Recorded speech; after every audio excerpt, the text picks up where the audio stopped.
एक छोटे और शांत से गांव में इंस्पेक्टर अर्जुन मेहता अपने न्यायप्रिय और दृढ़ संकल्प के लिए जाने जाते थे। सालों तक उन्होंने कई जटिल हत्या के मामलों को सुलझाया था, लेकिन जो मामला अब उनके सामने था, वह किसी भी अन्य मामले से ज्यादा डरावना और पेचीदा था। एक साधारण गुमशुदगी का मामला कई जिंदगियों को जोड़ने वाले रहस्यमयी कांड में बदल जाएगा। यह कहानी है धोखे, छल और गहरे छुपे रहस्यों की। एक रात एक बेचैन और घबराया हुआ आदमी सुनील पाटिल पुलिस स्टेशन में दाखिल हुआ। उसका चेहरा चिंता से भरा था। उसने पुलिस को बताया कि उसकी पत्नी कविता, जो एक शांत स्वभाव की शिक्षिका थी, अचानक से गायब हो गई है। आखिरी बार उसे उनके बच्चों को पास के पार्क से लेने के लिए जाते देखा गया था, लेकिन वहां वह कभी पहुंची ही नहीं। बच्चे डर और उलझन में उसका इंतजार करते रहे, पर उनकी मां वहां नहीं पहुंची। सुनील को संदेह हुआ कि कुछ गलत हो सकता है, इसलिए उसने पुलिस में रिपोर्ट दर्ज कराई।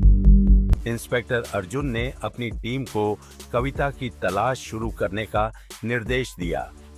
उन्होंने स्थानीय सीसीटीवी कैमरे चेक किए और आसपास के लोगों से पूछताछ की, लेकिन किसी ने कविता को घर से निकलने के बाद नहीं देखा था।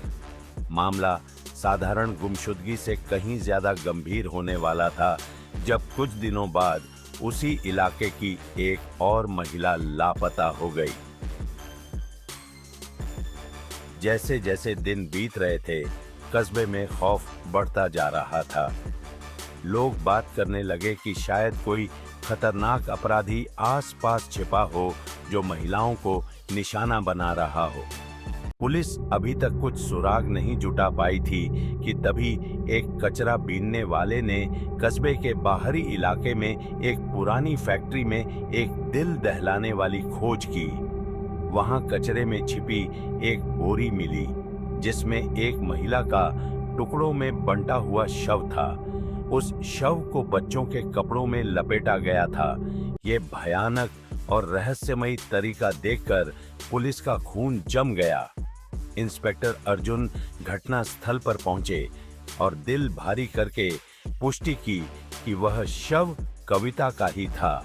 अब यह साफ हो गया था कि केवल हत्या ही नहीं हुई थी, बल्कि कातिल ने उसकी पहचान मिटाने की पूरी कोशिश की थी। उसकी सिर गायब था ताकि उसकी पहचान करना मुश्किल हो जाए, और किसी सुराग का भी कोई नामो निशान नहीं छोड़ा गया था। पुलिस ने घटनास्थल पर और भी सुराग ढूंढे ताकि किसी तरह हत्या के कारण या कातिल का कोई पता चल सके। एक और बोरी मिलने से स्थिति और गंभीर हो गई। उसमें भी एक महिला का शव था, जिसे एक जैसे तरीके से बच्चों के कपड़ों में लपेटा गया था। हत्यारे ने एक विकृत हस्ताक्षर छोड़ा था, जो संकेत देता था कि उसने ये हत्याएं योजनाबद्ध तरीके से की हैं। शायद इस क्रूरता से उसे एक अजीब संतोष मिल रहा था। इंस्पेक्टर अर्जुन ने अपनी टीम को दोनों पीड़ितों की पृष्ठभूमि की जांच करने का निर्देश दिया। वह एक समानता ढूंढना चाहते थे, जो उन्हें कातिल के मकसद की तरफ इशारा कर सके। गहरी जांच के बाद पता चला कि कविता और दूसरी पीड़िता रीना हाल ही में एक ब्यूटी प्रोडक्ट कंपनी ग्लैमप्लस में काम करने लगी थीं। वे घर घर जाकर इस कंपनी के उत्पाद बेचती थीं, ताकि थोड़ी अतिरिक्त कमाई कर सकें। टीम ने ग्लैमप्लस कंपनी की जांच की और उसके कर्मचारियों से पूछताछ की। इसी दौरान एक नाम बार बार सामने आने लगा, राजेश नंदा। राजेश एक प्रबंधक था, जिसके बारे में कहा जाता था कि वह अपने अधीन काम करने वाली महिलाओं के साथ बहुत हद तक नजदीकियां बढ़ाता था। पुलिस को जल्द ही पता चला कि राजेश के खिलाफ कई महिलाओं ने शिकायतें दर्ज करवाई थीं, जिनमें कविता और रीना भी शामिल थीं, लेकिन सभी शिकायतें रहस्यमयी तरीके से कंपनी द्वारा दबा दी गई थीं।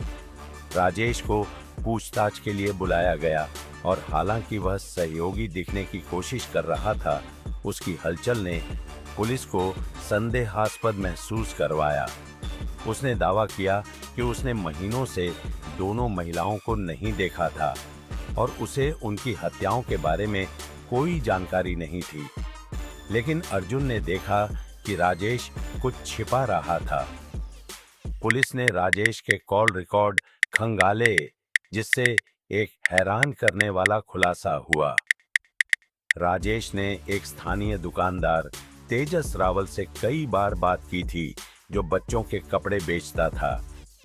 तेजस का मृत महिलाओं से कोई सीधा संबंध नहीं था, लेकिन राजेश से उसका संबंध कुछ शक पैदा कर गया। पुलिस ने तेजस को पूछताछ के लिए बुलाने का फैसला किया। पूछताछ के दौरान तेजस घबराया हुआ दिखा और उसने शुरुआत में हत्याओं के बारे में किसी भी जानकारी से इनकार किया। लेकिन जब अर्जुन ने उसे राजेश से हुई बार-बार की बातचीत का सबूत दिखाया, तो आखिरकार वह टूट गया। उसने कबूल किया कि राजेश ने उसे एक पैकेज नष्ट करने के लिए पैसे दिए थे। हालांकि उसने यह दावा किया कि उसे नहीं पता था कि उस पैकेज में क्या था। तेजस की इस कबूली ने पुलिस को उसके वैन की तलाशी लेने का आधार दिया। तलाशी में वैन में खून के धब्बे मिले, जिन्हें बाद में कविता का खून होने की पुष्टि हुई। हालांकि तेजस ने सीधे हत्याओं में अपनी संलिप्तता से इनकार किया, लेकिन राजेश से उसका कनेक्शन मजबूत प्रमाण था। इंस्पेक्टर अर्जुन को इस बात का पूरा यकीन था कि वे अब इस मामले को सुलझाने के करीब हैं, लेकिन उन्हें लगा कि इस कहानी में और भी कुछ छिपा है। राजेश ने इन महिलाओं को क्यों मारा और उनके शरीर को बच्चों के कपड़ों में क्यों लपेटा? गहरी छानबीन के बाद टीम को नेहा नामक एक पूर्व सहकर्मी से एक महत्वपूर्ण जानकारी मिली। उसने बताया कि राजेश ने कई महिलाओं को अपने जाल में फंसाया था और निवेश के नाम पर उनके पैसे ऐंठे थे। उनमें से कुछ महिलाओं ने अपने परिवारों से इस बारे में बात की थी, लेकिन कविता जैसी कुछ ने इसे गुप्त रखा था। नेहा ने यह भी खुलासा किया कि राजेश के पास कस्बे के बाहरी इलाके में एक गोडाउन था, जिसे वह अक्सर मुलाकात के लिए इस्तेमाल करता था। अर्जुन की टीम ने तुरंत उस गोडाउन की तलाशी ली। हालांकि वह खाली था, लेकिन वहां बच्चों के कपड़ों की बोरियां और कुछ औजार मिले, जो शव के टुकड़े करने के लिए इस्तेमाल किए जा सकते थे। अर्जुन का शक सही निकला। यही वह जगह थी जहां राजेश ने अपने क्रूर कर्म किए थे। अर्जुन के पास अब राजेश के खिलाफ पर्याप्त सबूत थे, लेकिन एक बात अभी भी अधूरी थी। इन महिलाओं के सिर क्यों काटे गए थे और वे सिर कहां थे?